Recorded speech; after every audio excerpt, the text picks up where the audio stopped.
Good morning, everyone. Good morning. Good morning.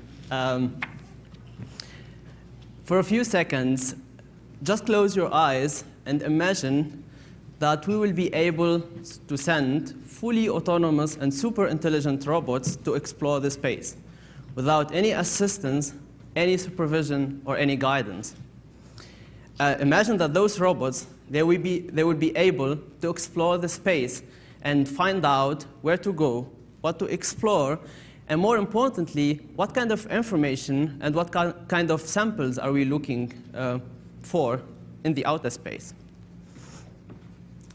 Now I would like to invite you again to close your eyes and imagine that we will be able to clone like humans or experts' mind and curiosity and upload this curiosity and mindset into a robot, and then those robots, they will have the same curiosity as we have when exploring the outer space, right? Now, most importantly, the last one is imagine that you can, from Earth, experience the same thing as space exploration robots or astronauts will experience when exploring the space. You can feel what they feel, you can hear what they hear, and you can see what they see. You receive tactile feedback, and then you will be able from Earth to experience or to live the same experience as space exploration robots or astronauts would have experienced. Now imagine your kids sitting in a classroom and experience the same thing. They just get a machine, they get software, our software solution, and then they can feel through a tactile feedback what astronauts and space exploration robots have felt just a few hours ago. Now, this is not a science fiction. This is exactly what we are aiming to do at MyelinS, and this is how we see or how we foresee the future of space exploration. This is how we think we can revolutionize space robotics. My name is Zied Tayeb. I'm the CEO and founder of MyelinS, a Munich-based startup whose mission is to develop cutting-edge software technology for space robotics. I'm only 28 years old, so pretty young. So this is basically what MyelinS is all about. Now I just want to kind of share with you from where we are coming and how this all started at first. So we are experts in machine learning, robotics, brain-computer interfaces, and we come from the healthcare sector. So I've been working over the last few years in developing cutting-edge software technology to push the boundaries of upper limb prosthesis. So mainly what you probably have heard about this revolutionizing prosthetics project from DARPA. So we're trying to restore sensation. You see this in this animation video which we have made in our startup. You see like an amputee is receiving sensory feedback information about what type of objects or the prosthesis is manipulating. Like for example, we have different objects with different curvatures, and then we are conveying information about level of sharpness of those objects. Those are this sensory feedback is super important for amputees and also for tetraplegic patients because this increases the embodiment of the prosthesis. And now what we are proposing is to take this technology which has been developed in the healthcare sector and try to deploy it, use it out of the shelf in space robotics. I mean, this might sound like a bit weird and why we decided to go space robotics, but because we have always this out-of-the-box thinking, we firmly think that this technology has a great potential to be used in space robotics. Now, the question, what are the problems we are trying to tackle within this developed technology? So one of the things is I've realized over the last few years is robots are really stupid. They can't really, they can only do things we program them to do. They cannot really, without supervision or without guidance, make an exploration, make navigations. They are lacking curiosity, right? And I think most of the great discoveries we have, they all started from, oh, dude, this looks interesting. there's no effective astronaut-robot collaboration in the sense that the astronaut is not receiving any sensory feedback. Imagine if you just take this technology from healthcare, from amputees, and deploy it in human-robot interaction. And yeah, exactly. And more importantly, is lacking of consciousness. So, within our revolutionary software technology for space exploration, we are proposing different methods, or let's say different packages, different features, how we can basically change the game. One of them is shared control. So we believe that robots and humans, they have to collaborate together to achieve different complex tasks. This is what we call semi-autonomous, which means the robot should be able and capable of making decisions in real time without any supervision, where to go, what to explore, and what samples are interesting, right? Because you don't want to wait for this like huge delay to receive a kind of a reward signals from the astronaut saying, no, yeah, this is okay, just go ahead, or not, right? But more importantly, the astronaut should like be kind of this high-level agent who can control the robot action, or basically just send these reward signals so that the robot can use this, even with this delay, to basically learn that on the fly. I give an example. I'm moving from A to B for the first time. I'm just looking for patterns. Like there is a primary school on the right side, there is a mall on the left side, and then the next day when I come and I want to go from A to B, I'm just looking for those patterns. So that was kind of exploring and learning on the fly. So this is what we want the robot also to do. But when I'm going from A to B the next day, my brain is giving reward signals, saying, yeah, that's true, this step is correct, you should continue, or just change your direction, this is not correct. So this reward signals is what we want terrestrial station or astronauts to send to the robots. So that's why delay is not that important. The robot should be able, by itself, to make smart and be curious and know what are the intriguing places to go in the space. The second thing is the tactile feedback. We firmly think that we can change, revolutionize space exploration. We can, from Earth, experience the same thing as would have experienced if we go to Mars or Moon.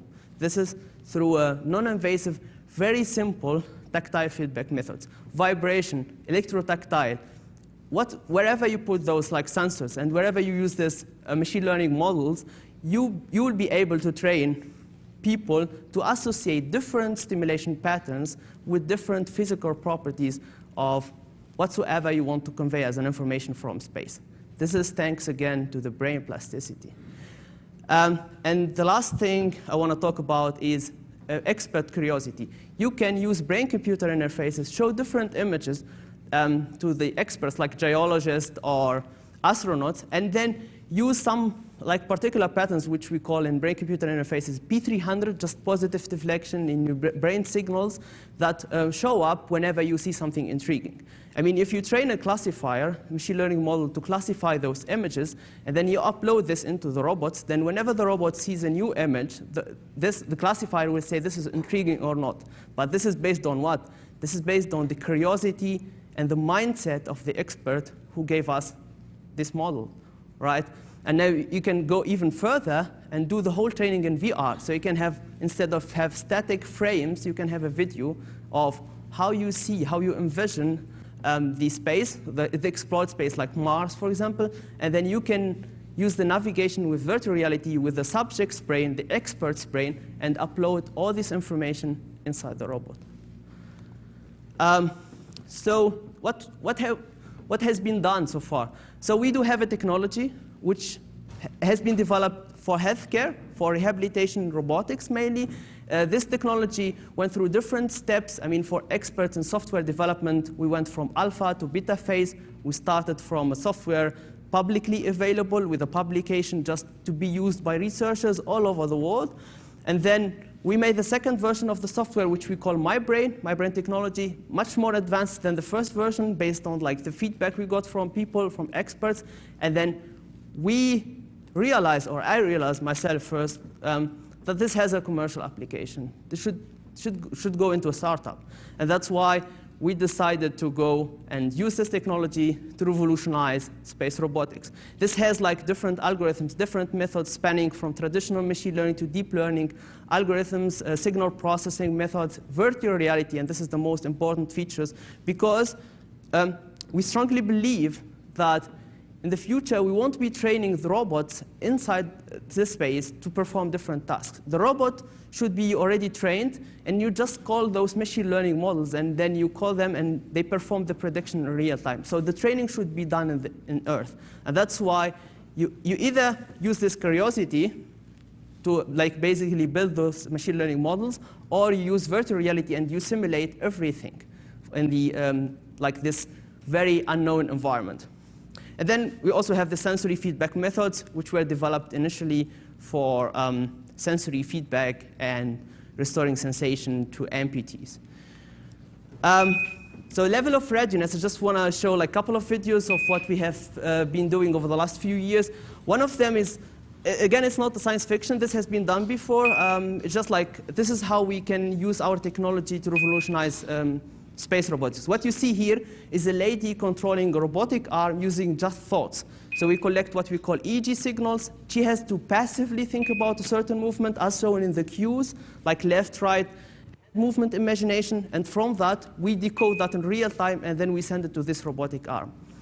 What we propose is the same technology, but used for space robotics, and instead of showing cues or asking to imagine certain movement, we can just show images or videos. And then we look for those patterns to basically upload or build this classifier, this machine learning model of curiosity. Now, the second thing, just skip this one. Okay, yeah. The second thing is this sensory feedback thing. So here, this is me in the lab. Yes. And I'm feeling the same, like the stiffness of those objects manipulated by the other guy. So the other guy is just touching different objects, like soft, hard, and medium, like sponge for medium, the blue one, then charger for hard, and different other objects. And then I'm blindfolded, receiving feedback, and I'm saying what the subject is touching. So you see, for example, when he's touching the one I said like hard, then this is the for medium objects.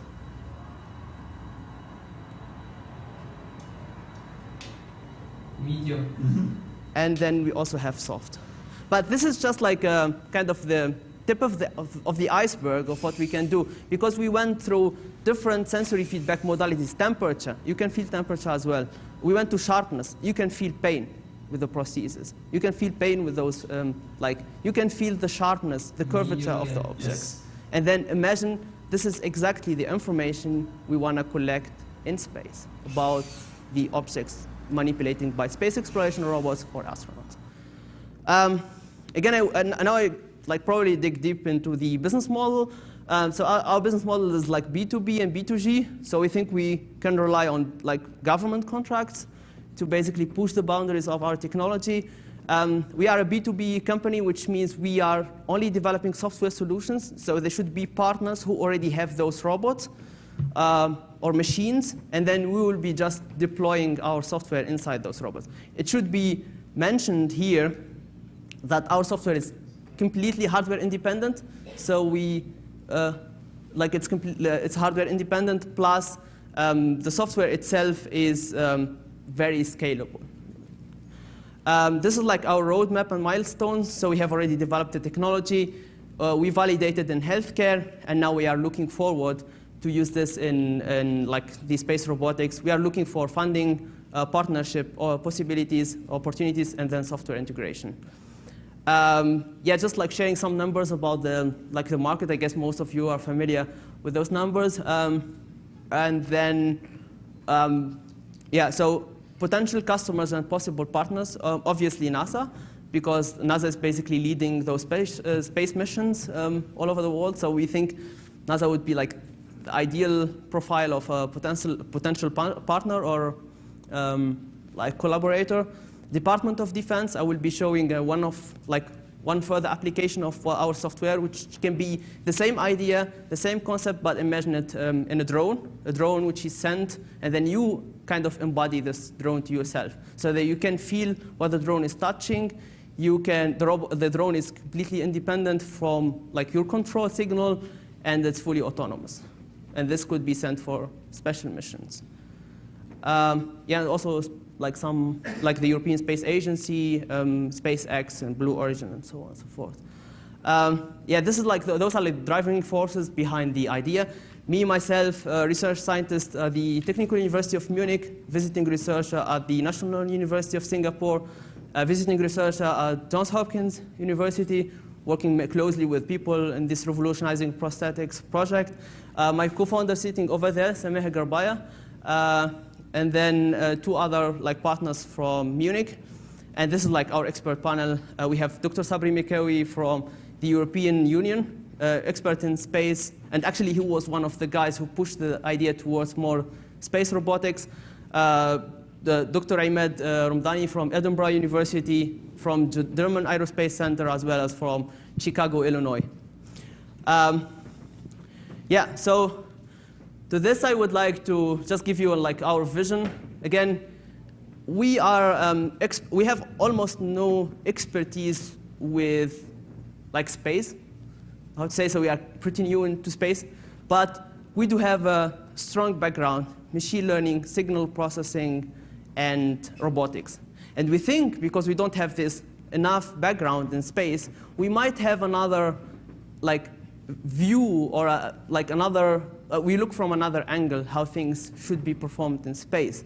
And that's why we think we can fully revolutionize space exploration. We can propose new cutting edge technologies to basically push the boundaries of space exploration and chart a route ahead for new era of space exploration. Could be scalable to security. I mentioned drones. This is just like, again, one of the applications. Could also go well beyond that to satellite, failure recovery. I mean, again, satellites are sent, but if they are like, if like a failure happens, then they are dead for the company. So it would be of the utmost importance to think about more intelligent satellites, and this is where our software can be deployed again. And last thing, there is a new tendency nowadays in using exoskeletons, like whole body exoskeletons for people in like the automotive industry. For example, because we are based in Munich, we know like BMW is investing quite a lot of money in getting exoskeletons for their workers so that they can avoid like injuries, prevent injuries, and also help them lift heavy objects. So this software can again be this layer of intelligence that connects humans to machines in a bi-directional way. Thank you so much. Yeah.